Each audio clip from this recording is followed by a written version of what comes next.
Apollo থেকে আজ দিদার ছুটি ছিল, তাই বেরিয়ে পড়লাম অ্যাম্বুলেন্স নিয়ে। যারা ভাবছে অ্যাম্বুলেন্সের ডিউটি করা খুব সহজ, তারা লাস্ট অব্দি দেখো এই ভিডিওটা।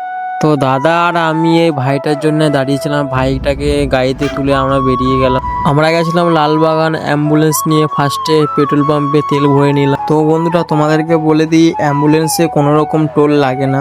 বালিব্রিজ স্টপকে আমরা চলে আসলাম কলকাতায়।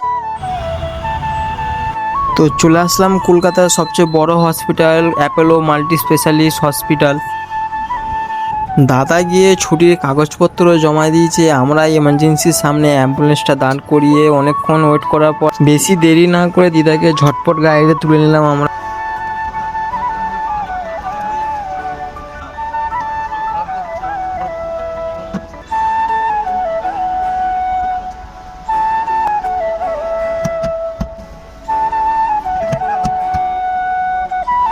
দিদাকে সাবধানে গাড়িতে তুলে আমরা বেরিয়ে পড়লাম বাড়ির দিকে। দিদাকে ফ্ল্যাটে তুলে আমরা বেরিয়ে যাবো অন্য এমার্জেন্সি কলের জন্যে।